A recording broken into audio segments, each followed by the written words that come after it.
आप सबके हमारे अब्दुल अजीज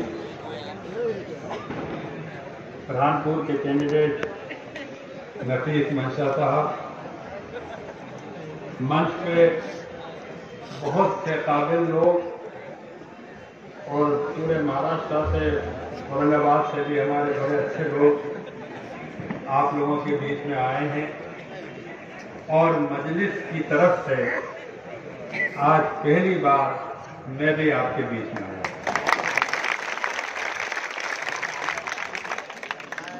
और मैं ये सोच रहा था, इतने अच्छे अच्छे तकरीरें मैंने अभी जो लोगों ने बहुत ही खूबसूरत बातें कही, वाकई मेरा एक बड़ा लंबा राजनीति का भी सफर रहा है। मेरा एक लंबा सफर हॉकी प्लेयर के नाते भी रहा है हिंदुस्तान के। लेकिन मुझे आज जितने भी हमारे स्पीकर थे, उन्होंने यकीनन न सिर्फ आप सबका, हमारा सबका दिल जीत लिया। मैं उन सबको मुबारकबाद देता हूं। देखिए, आप जिस सिचुएशन में हैं आज, मैं समझता हूं कि आप लोगों के हाथों में न सिर्फ बुरहानपुर की विधानसभा सीट जिताने का मामला है, बल्कि मेरी सोच में 55 लाख मध्य प्रदेश के मुसलमानों को जिताने की जिम्मेदारी। क्योंकि जिस तरह से आप लोगों ने, और मैं उन सब कॉर्पोरेटर्स को भी कांग्रेस छोड़कर कांग्रेस की लड़ाई लड़ते थे, लेकिन इज्जत की लड़ाई पर जब बात आ गई, मुसलमानों की इज्जत की लड़ाई आ गई, तो ये लड़ाई सब लड़ाइयों से बड़ी बन जाती। और एक ही बात मैं कहना चाहता हूं कि मैं आपके बीच में जो आज खड़ा हूं, आपको इसका अंदाजा नहीं होगा। मेरी 43 साल की राजनीति को यहाँ पर आप अपनी हस्ती मिटाने आया हूँ, ताकि बुरहानपुर से जो हस्ती मिटाने की कोशिश की जाती है, मुसलमानों को विधानसभाओं में जाने से जो रोका जाता है, पार्लियामेंट के एमपी बनने से रोका जाता है, मैं समझता हूँ कि वो इतिहास, वो शुरुआत आप बुरहानपुर से करेंगे। और ये मुझे यहाँ के जो मैं देख रहा हूँ, नौजवानों में, बुजुर्गों में, भाइयों में, बहनों में जो एक मोहब्बत और इत्तेफाक है, वो एक जज्बा है। मुझे याद है कि इन जज्बों के आगे कोई सूरमा टिक नहीं पाएगा। और ये जज्बा ही होता है जो आदमी को ऊपर उठाता है। और मुझे उम्मीद है कि इस जज्बे के साथ आप जब चुनाव में जा रहे हैं, तो इसके अंदर इंशाअल्लाह नफीस मंशा साहब को जरूर आप लोग मध्य प्रदेश की विधानसभा में भेज के रहेंगे।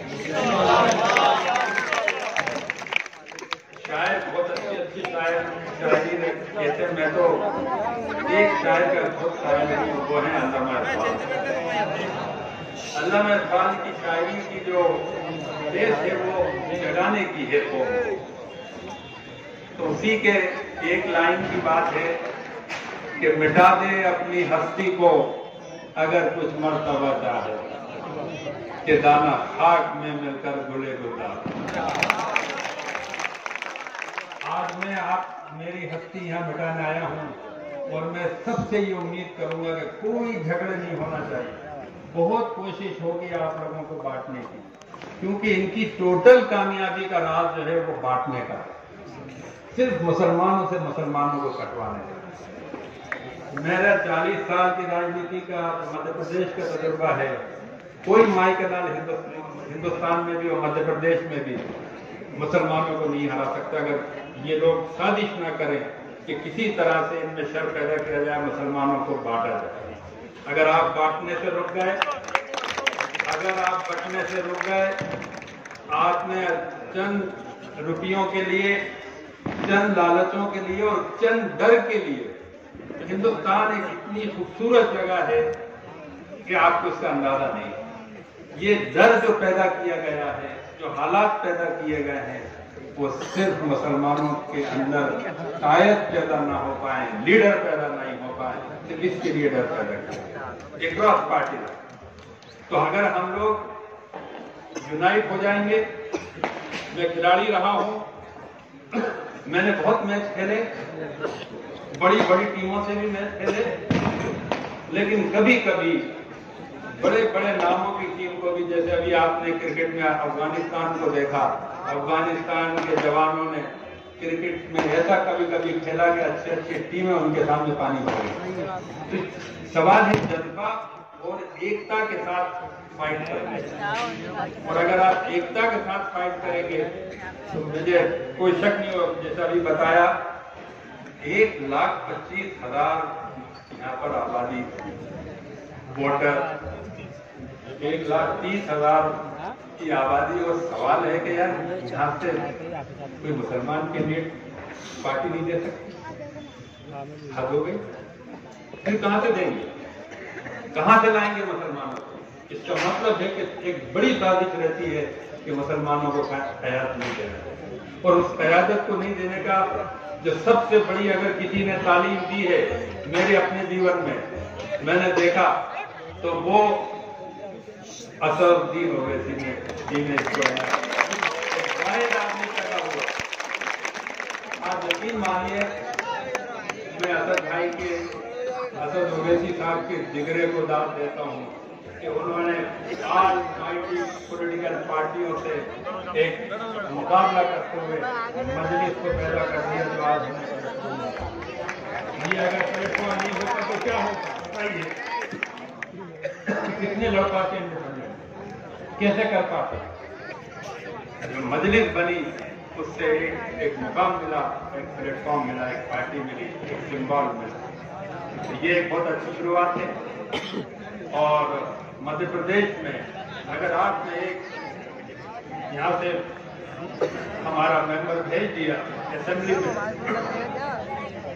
ये मत समझना कि ये एक मेंबर होगा, ये पूरे हिंदुस्तान के कोने कोने के अंदर वर्ल्ड लेवल के ऊपर ये मैसेज जाएगा कि मजलिस का कैंडिडेट बुरहानपुर से जीत गया।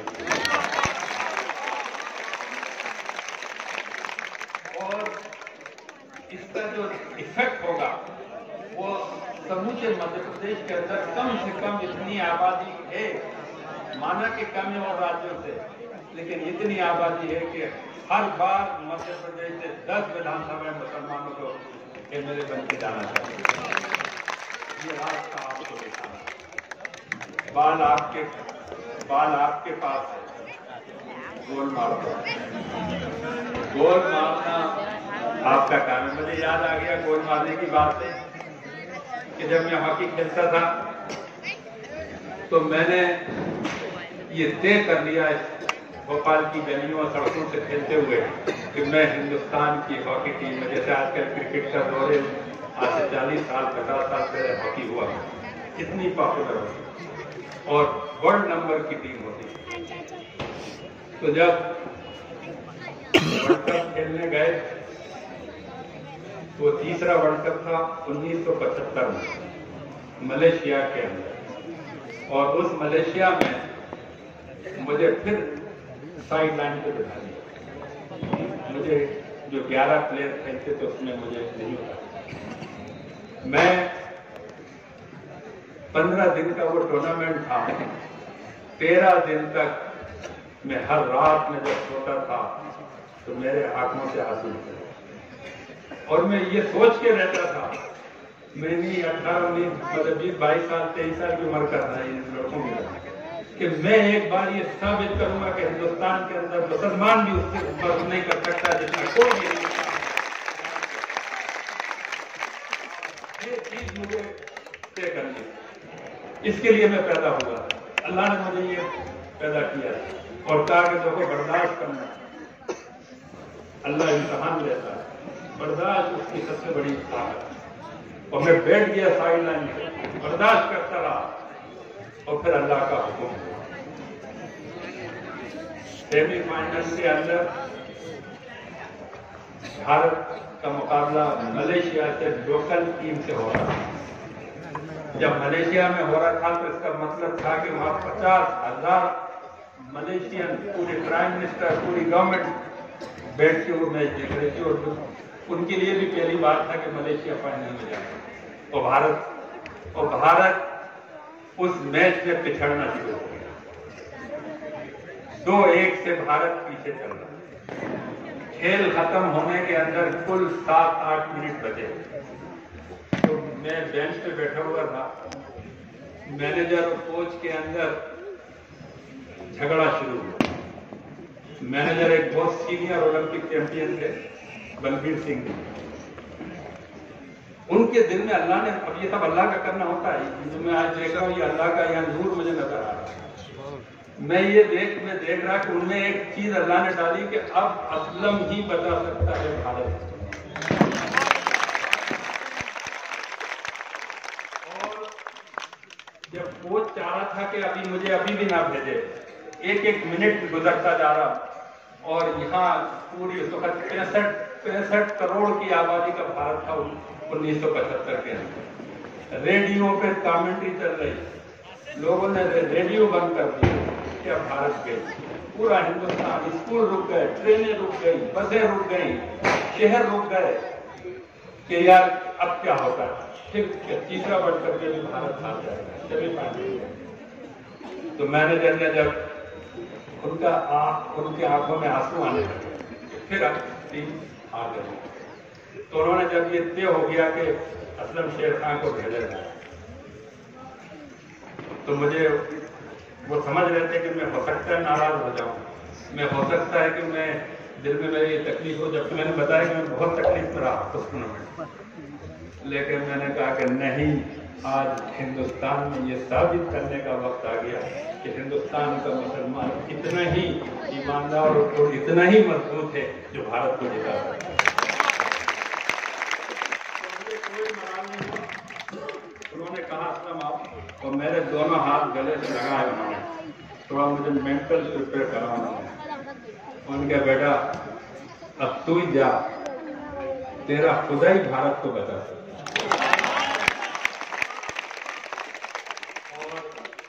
ये बात जब उन्होंने मुझसे की, मैंने कहा कि ठीक है आप मुझे भेजें। मेरी वालदा ने मुझे एक ताबीज दिया और ये कहा कि इसको गले में डाल दो, जब भी तुम इसको, जब जरूरत हो, जब सबसे कठिन हालात में तुम इसको चूम के जो काम करोगे इंशाअल्लाह हो जाएगा। मैंने ताबीज को चूमा और मैं मैदान में चला। 5 मिनट खेल रह गए। अब अल्लाह को, ये सब अल्लाह पाक कर रहा है, ये सब हालात बनते हैं ऐसे। मालूम हुआ कि 2 मिनट पहले भारत को एक और पेनल्टी सामने हो गया, शॉट, और वो मुझे नहीं, मैं मतलब ऐसा लगा जैसे कुदरत ने मुझे उस शॉट के लिए भेजा।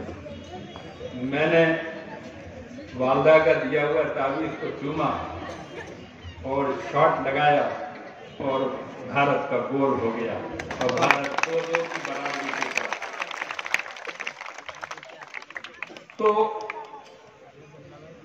कितनी तकलीफ के बाद ये मौके मेरे हिस्से में आए। उसकी वजह ये थी कि मैं इसके लिए तैयार था कि हमें प्रूफ करना है, हमें साबित करना है, बर्दाश्त करके साबित करना है, एक होकर साबित करना है। और उसके रिजल्ट है कि पूरे हिंदुस्तान ने कश्मीर से लेकर कन्याकुमारी तक एक ही बात कही, शेरों का शेर असलम शेर। कब जो है ये असलम शेर खां की वजह से हमने भारत में जीता। तो यही आज मैं आप लोगों से उम्मीद करता हूं कि बरहानपुर के नौजवान वही असलम शेर खां बन जाए कि एक मतदाता। मैं मुसलमान मतदाताओं के लिए आया कि मुस्लिम 55 लाख मतदाता होते हुए भी आज हमारी कोई औकात नहीं है। इसलिए ये जगह बनानी होगी और ये जगह ऐसे ही बनेगी, इलेक्ट्रॉनिक बनेगी, डेमोक्रेसी से बनेगी और वोट देकर बनेगी, एक वोट। और ये समझ लीजिए कि पुराने जमाने में भोपाल में कहावत होती थी कि तब आप चुनाव जीतोगे जब कब्रिस्तान तक का वोट डले, क्योंकि आपका वोट डालना, एक एक वोट डालना, बुजुर्गों को ले जाकर डलवाना, यही आपकी ताकत है। इंशाल्लाह आप कामयाब होंगे। मैं मुझे उम्मीद है इंशाल्लाह आप ये चुनाव जीतेंगे और